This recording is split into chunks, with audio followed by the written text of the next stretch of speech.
Hi hello എല്ലാവർക്കും നമസ്കാരം. എല്ലാവരും സുഖമായിട്ടിരിക്കുന്നു എന്ന് വിശ്വസിക്കുന്നു. അപ്പോഴേ എൻ്റെ ഈ സ്റ്റൗവിന് ഒരു ചെറിയ പ്രശ്നം പറ്റിയിട്ടോ. ഇത് ഇടയ്ക്കിടയ്ക്കുള്ള പ്രശ്നമാണ്. അതായത് എപ്പോഴും ചില സമയത്ത് നല്ല പോലെ തീ കിട്ടും, ചില സമയത്താണെങ്കിൽ വളരെ കുറച്ച് കത്തുന്നുണ്ടോ എന്ന് സംശയമുള്ള രീതിയിലായിരിക്കും കത്തുന്നത്. അപ്പോൾ ഈ ഒരു പ്രശ്നം വരുമ്പോഴുള്ള മെയിൻ പ്രശ്നം എന്താണെന്ന് വെച്ച് കഴിഞ്ഞാൽ, ജോലിക്ക് പോകുന്ന സമയത്ത് നമുക്ക് ഭക്ഷണം റെഡിയാക്കി കിട്ടാനൊക്കെ ഇച്ചിരി ബുദ്ധിമുട്ടാണ്. അപ്പം ഞാനത് ക്ലീൻ ചെയ്തെടുത്ത് കഴിഞ്ഞപ്പോൾ നല്ല അടിപൊളിയായിട്ട് റെഡിയായിട്ട് കിട്ടിയിട്ടുണ്ട്. അപ്പോൾ ആദ്യ സമയത്തൊക്കെ എന്ന് പറഞ്ഞാൽ നമ്മളിങ്ങനെ വന്നു കഴിയുമ്പോൾ അതും വെച്ചിങ്ങനെ കുറേ നാളിങ്ങനെ കഷ്ടപ്പെട്ട് അവസാനം ഇതുപോലെ ഫ്ലെയിമിൻ്റെ ഒരു ഇഷ്യൂ വന്നപ്പോൾ സ്റ്റൗ റിപ്പയർ ചെയ്യുന്ന ആളെ കൊണ്ട് നോക്കിച്ചു. അവർ വന്നിട്ട് അവിടുന്ന് ഇവിടുന്ന് ഒക്കെ സ്ക്രൂ ഒക്കെ അഴിച്ച് അതും ഇതൊക്കെ പണിത് റെഡിയാക്കി 1000 രൂപ മേടിച്ചുകൊണ്ട് പോയി. അപ്പം അത്രയ്ക്കൊന്നും കാര്യങ്ങളൊന്നും ഇല്ല. നമുക്ക് വീട്ടിൽ തന്നെ സിമ്പിളായിട്ട് ഒരു പിന്നുണ്ടെന്നുണ്ടെങ്കിൽ, ഒറ്റയ്ക്കൊരു സേഫ്റ്റി പിൻ ഉണ്ടെന്നുണ്ടെങ്കിൽ ഈ ഒരു ഇഷ്യൂ നമുക്ക് സോൾവ് ചെയ്തെടുക്കാൻ പറ്റും. അപ്പോൾ അതെങ്ങനെയാണെന്നുള്ളൊരു വീഡിയോ ആണ് കേട്ടോ. അപ്പോൾ ആദ്യം വീഡിയോ ഇഷ്ടമാണെന്നുണ്ടെങ്കിൽ എന്തായാലും തീർച്ചയായിട്ടും നിങ്ങൾ ലൈക്ക് ചെയ്യണം. അതുപോലെ തന്നെ ചാനൽ നിങ്ങൾക്ക് യൂസ്ഫുൾ ആയിട്ട് തോന്നുകയാണെന്നുണ്ടെങ്കിൽ ഒന്ന് സബ്സ്ക്രൈബ് ചെയ്ത് സപ്പോർട്ടും കൂടെ ചെയ്യണേ. അപ്പോൾ നമുക്ക് ആദ്യം തന്നെ ഈ സ്റ്റൗ ഒന്ന് നമുക്ക് തിരിച്ചിടുമ്പോഴാണ് അവിടെയാണ് നമുക്ക് ചെയ്യാനുള്ള വർക്ക് ഇരിക്കുന്നത്. അപ്പോൾ അതുകൊണ്ട് തിരിച്ചിടാം. അതിനു മുമ്പ് നിങ്ങൾ സ്റ്റൗവിൻ്റെ ആ സ്റ്റാൻഡും അതൊക്കെ എടുത്ത് മാറ്റുക. അതുപോലെ തന്നെ ബർണർ ലൂസാണെന്നുണ്ടെങ്കിൽ ആ ബർണറും കൂടെ എടുത്ത് മാറ്റുക കേട്ടോ. ഫസ്റ്റ് ചെയ്യേണ്ട ഒരു കാര്യം എന്ന് പറഞ്ഞാൽ ഗ്യാസ് അടിയിൽ ഓഫ് ചെയ്യുക. സ്വിച്ച് ഓഫ് ചെയ്തിട്ട് വേണം ഇതൊക്കെ ചെയ്യാനായിട്ട്. കാരണം എങ്ങാനും ലൂസായിട്ട് വരുവാണെന്നുണ്ടെങ്കിൽ ഗ്യാസ് ലീക്ക് വരുമല്ലോ. അപ്പോൾ അതുകൊണ്ട് ഗ്യാസ് അടിയിലത്തെ സിലിണ്ടർ ഓഫ് ചെയ്തിട്ട് വേണം നമ്മൾ ചെയ്യാൻ. അതുപോലെ തന്നെ വളരെ സാവധാനം ഈ സ്റ്റൗ ഇങ്ങനെ തിരിച്ചിടുക. സാധാരണ ഇങ്ങനെ ഒരു ഇഷ്യൂ വരുമ്പോൾ ചിലവർ വീട്ടിലുള്ള ആണുങ്ങളൊക്കെ ആണെന്നുണ്ടെങ്കിൽ അവർ സ്റ്റൗ റിപ്പയറൊക്കെ ചെയ്യുന്നവരൊക്കെ ആണെങ്കിൽ ഈ സ്ക്രൂ ഒക്കെ അങ്ങോട്ട് അഴിച്ചു മാറ്റും. ഈ ഒരു പോർഷൻ അഴിച്ചു മാറ്റിയിട്ട് അവിടെ നട്ടൊക്കെ ഉണ്ട്, ആ നട്ടൊക്കെ ഊരിയിട്ട് അങ്ങനെയൊക്കെയാണ് ചെയ്യുന്നത്. പക്ഷെ നമുക്ക് അങ്ങനെ അഴിച്ചു മാറ്റുകയും ഫിറ്റ് ചെയ്യാനും ഒക്കെ നമുക്ക് പേടിയായിരിക്കും. പക്ഷെ നമുക്കത് ചെയ്യുന്നത് ഇച്ചിരി മെനക്കേടുള്ള പരിപാടിയാണ്. അപ്പം നമുക്ക് സിമ്പിളായിട്ട് ചെയ്യാവുന്ന കാര്യമാണ് ഞാൻ പറയുന്നത്. ഈ കാര്യം ചെയ്താൽ തന്നെ നമുക്ക് ഈ ഒരു ഇഷ്യൂ മാറിക്കിട്ടും. ഇവിടെ ഒരു ചെറിയൊരു ഹോളുണ്ട്. ഈ ഹോളിൽ എന്തെങ്കിലും ഡസ്റ്റുകൾ അടിഞ്ഞിരുന്ന് കഴിഞ്ഞ് കഴിഞ്ഞാൽ നമുക്ക് ഫ്ലെയിം കറക്റ്റായിട്ട് കിട്ടില്ല. ചെറിയൊരു പിന്ന് കിടത്താൻ പറ്റുന്ന ഒരു ഹോളാണുള്ളത്. അപ്പം നമുക്ക് ആ ഡസ്റ്റ് കുത്തി കളയാന്നുള്ളതാണ് നമ്മുടെ ജോലി. അപ്പം അത് ചെയ്യാനായിട്ട് ഒരു പിന്നെടുത്തിട്ട് ആ പിന്നിനെ ആദ്യം തന്നെ എൽ ഷേപ്പിലോട്ട് ആക്കുക. ആ പിന്നിൻ്റെ വളഞ്ഞിരിക്കുന്ന ഭാഗം നേരെയാക്കുക. ഇതുപോലെ ആക്കിയെടുക്കുക. കണ്ടോ? സേഫ്റ്റി പിന്നെടുക്കുക. വലിയ പിന്നാണെങ്കിൽ കുറച്ചുകൂടെ നല്ലതായിരിക്കും. വലിയ പിന്നെന്ന് പറഞ്ഞാൽ ഇച്ചിരി നീളമുള്ള പിന്നാണെങ്കിൽ നല്ലതായിരിക്കും. ആദ്യം എൽ ഷേപ്പിലോട്ടാക്കുക. അതിനുശേഷം ആ എൽ ഷേപ്പിലാക്കിയ ഭാഗം തന്നെ ജസ്റ്റ് ഒന്ന് കുറച്ചുകൂടെ ഒന്ന് വളച്ചൊന്ന് കൊടുക്കുക. അതായത് ഇപ്പം ഇതിൻ്റെ ഷേപ്പ് എന്ന് പറയുന്നത് ഒരു യു ഷേപ്പിലോട്ട് ആയിട്ടുണ്ട് അല്ലേ. യു ഷേപ്പ് എന്ന് പറയാൻ പറ്റില്ല, എന്നാലും ഏകദേശം യു ഷേപ്പ് എന്ന് പറയാം. അപ്പം ആ ഒരു രീതിയിലോട്ട് ആയിട്ടുണ്ട്.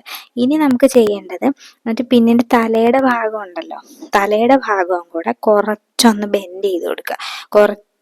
ഒന്ന് വളച്ചു കൊടുക്കുക. അത് നമുക്ക് കൈ പിടിച്ചിട്ട് ഒന്ന് കുത്തി കൊടുക്കുമ്പോൾ അങ്ങോട്ട് ഈസി ആയിട്ട് കുത്താൻ വേണ്ടിയിട്ടാണ് നമ്മൾ ഈ ഒരു രീതിക്ക് ഒന്ന് ചെറുതായിട്ടൊന്ന് വളച്ചെടുക്കുന്നത്. ഇപ്പം ഏതെങ്കിലുമൊക്കെ ഒരു രൂപമായിട്ടൊക്കെ സാദൃശ്യം തോന്നുന്നുണ്ടെങ്കിൽ ഒന്ന് കമൻറ്റ് ചെയ്യണേ. അപ്പോൾ എന്തായാലും ഈ ഒരു സംഭവം പിന്നെ ഇതുപോലെ റെഡിയാക്കി കഴിഞ്ഞാൽ പിന്നെ നമുക്ക് അധികം ജോലിയൊന്നുമില്ല. നമ്മളിങ്ങനെ പിന്നെ അതിലോട്ട് ഇങ്ങനെ കയറ്റി കഴിയുമ്പോൾ നമുക്ക് ആ ഒരു ഹോള് നമ്മൾ കുത്തുന്ന സമയത്ത് ഒരു ചെറിയൊരു ടൈറ്റ്നെസ് ഫീൽ ചെയ്യാൻ പറ്റും. ഇങ്ങനെ കയറുന്നുണ്ടെന്നുള്ള ഒരു നമുക്ക് ചെറിയൊരു ഇത് തോന്നും. അപ്പം നമ്മളിങ്ങനെ അവിടെ ഒന്ന് ജസ്റ്റ് ചെറുതായിട്ട് ഇങ്ങനെ കുത്തി കൊടുക്കുമ്പോൾ അവിടെ എന്തെങ്കിലും തരത്തിലുള്ള ഡസ്റ്റുകളോ എന്തെങ്കിലും അടപ്പുകളോ ഒക്കെ ഉണ്ടെന്നുണ്ടെങ്കിൽ ചെറിയൊരു ഇതുണ്ടെങ്കിൽ പോലും അത് നമുക്ക് ക്ലിയർ ആയി കിട്ടും. അപ്പോൾ നമുക്ക് ആ ഫ്ലെയിമിൻ്റെ ഒരു ഇഷ്യൂ മാറിക്കിട്ടും. അപ്പോൾ ഇങ്ങനെ ചെയ്താൽ മതി. 2 ബർണറിലും 2 പൈപ്പിൻ്റെ അവിടെ ഇതുപോലെ തന്നെ ചെയ്യാം. മെയിനായിട്ടുള്ള കാര്യം എന്ന് പറയുന്നത് ഗ്യാസ് ഓഫ് ചെയ്തിട്ട് സിലിണ്ടർ ഓഫ് ചെയ്തിട്ട് ഇങ്ങനെയുള്ള കാര്യങ്ങളൊക്കെ ചെയ്യാം. പിന്നെ ഇത് ഒരു ഇഷ്യൂ ആണ്. ഇങ്ങനെ ഒരു കാര്യം ചെയ്യാം. അതുപോലെ തന്നെ നമ്മൾ ചെയ്യേണ്ട ഒരു കാര്യമാണ് ബർണർ ക്ലീൻ ചെയ്യുക എന്നുള്ളത്. ചിലപ്പോൾ നമ്മൾ പാല് വെച്ചിട്ടോ അല്ലെങ്കിൽ എന്തെങ്കിലുമൊക്കെ അടുപ്പത്ത് വെച്ച് കഴിയുമ്പോൾ തിളച്ച് പോവുകയും അങ്ങനെയൊക്കെ പറ്റി കഴിയുമ്പോൾ അതിൻ്റെ അഴുക്കുകളൊക്കെ ഈ ബർണറിൻ്റെ ഓട്ടയിൽ ചെറിയ ചെറിയ ഹോളിലൊക്കെ പറ്റി പിടിച്ചിരിക്കാനും അതും ഇതുപോലെ തന്നെ ഫ്ലെയിം കുറയാനുള്ള ഒരു കാരണമാണ്. അപ്പോൾ ബർണറും നമ്മൾ ഇതുപോലെ തന്നെ നന്നായിട്ട് ക്ലീൻ ചെയ്ത് ഇടയ്ക്കിടയ്ക്ക് എടുക്കണം. അപ്പം നമ്മുടെ ഈ പ്രശ്നം മാറിക്കിട്ടും. ബർണർ ഒന്ന് ക്ലീൻ ചെയ്യുക, അതുപോലെ തന്നെ ബർണർ ക്ലീൻ ചെയ്തിട്ട് ഇതിനൊരു മാറ്റം ഇല്ലാന്നുണ്ടെങ്കിൽ ഇങ്ങനെയും കൂടെ ഒന്ന് ചെയ്ത് കൊടുക്കുക. വളരെ സിമ്പിളാണ്. ഈ പറഞ്ഞ 1000-2000 രൂപയൊന്നും കൊടുത്ത് സ്റ്റൗ റിപ്പയർ ചെയ്യുന്ന ആളെ ഒന്നും കണ്ടുപിടിക്കേണ്ട കാര്യമില്ല. ഈ പറയുന്ന രീതിയിൽ ചെയ്തെടുത്ത് കഴിഞ്ഞാൽ നിങ്ങൾക്ക് ഈസി ആയിട്ട് ഈ ഒരു പ്രശ്നം സോൾവ് ആയി കിട്ടും. അപ്പം ഞാനിവിടെ കത്തിച്ച് കാണിച്ചു തരാം. ഈ ഒരു സ്റ്റൗവിൻ്റെ കാലപ്പഴക്കം എന്ന് പറഞ്ഞാൽ ഏകദേശം 6-7 വർഷം പഴക്കമുള്ള ഒരു സ്റ്റൗ ആണ് കേട്ടോ. പക്ഷെ ഞാനിത് വളരെ നല്ല രീതിയിൽ തുടച്ച് എന്ത് പാചകം ചെയ്താലും ഉടനെ തന്നെ ഞാൻ ഈ പറഞ്ഞ സ്റ്റാൻഡും എല്ലാം അപ്പം തന്നെ കഴുകും. എനിക്ക് ഈ സ്റ്റൗ കഴുകിയില്ലെങ്കിൽ വല്ലാത്തൊരു ബുദ്ധിമുട്ടാണ്. അതുകൊണ്ട് ഇങ്ങനെ ഇത് പുതിയതായിട്ട് തന്നെ ഇരിക്കുകയാണ്. പിന്നെ പോരാത്തതിന് ബട്ടർഫ്ലൈയുടെ സ്റ്റൗ ആണ്. കുറച്ചുകൂടെ നല്ല സ്റ്റീലൊക്കെ ആണെങ്കിൽ നല്ല ഇതാണ്, തുരുമ്പൊന്നും പിടിക്കാത്ത രീതിയിലുള്ള സ്റ്റീലൊക്കെയാണ്. അപ്പോൾ എന്തായാലും നമുക്ക് ഇതൊന്ന് കത്തിച്ച് നോക്കാം. നിങ്ങൾ നേരത്തെ വീഡിയോയുടെ തുടക്കം ഒന്നുകൂടെ കണ്ടാൽ മനസ്സിലാവും. തീ കത്തുന്നുണ്ടോയെന്ന് പോലും അറിയാൻ പറ്റാത്ത രീതിയിലാണ് കത്തിക്കൊണ്ടിരുന്നത്. ഈ വലിയ ബർണറാണ് ശരിക്കും ഇതിൻ്റെ മാക്സിമം കപ്പാസിറ്റിയിലാണ് ഇത് കത്തുന്നത്. ചിലത് സ്റ്റൗവിലാണെങ്കിൽ കുറച്ചുകൂടെ വലിയ ആ ഒരു സൈസ് വ്യത്യാസം ഉണ്ടാവും.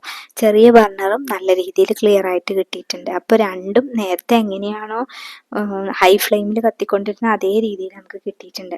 അപ്പോൾ ഇത്രേ ഉള്ളൂ, സിമ്പിളായിട്ട് നമുക്ക് ഇത് റെഡിയാക്കി എടുക്കാം. അപ്പോൾ തീർച്ചയായിട്ടും ഈ വീഡിയോ എല്ലാവർക്കും ഉപകാരപ്പെട്ടു എന്ന് വിശ്വസിക്കുന്നു. ഇനി ഇതുപോലെ എന്തെങ്കിലും ഇഷ്യൂ ഉള്ളവരുണ്ടെന്നുണ്ടെങ്കിൽ തീർച്ചയായിട്ടും ട്രൈ ചെയ്ത് നോക്കുക. ട്രൈ ചെയ്ത് നോക്കിയിട്ട് നിങ്ങളുടെ കമൻസ് അറിയിക്കുക കേട്ടോ. ശരിയായോ ഇല്ലേ എന്നുള്ള കമൻസ് അറിയിക്കുക. അതുപോലെ തന്നെ മറക്കാതെ നിങ്ങൾ ചാനൽ ഇഷ്ടമാണെന്നുണ്ടെങ്കിൽ ഒന്ന് സപ്പോർട്ട് ചെയ്യണേ. അപ്പോൾ നെക്സ്റ്റ് വീഡിയോയിൽ കാണുന്നവരേക്കും എല്ലാവരും ഹാപ്പി ആയിട്ടിരിക്കുക.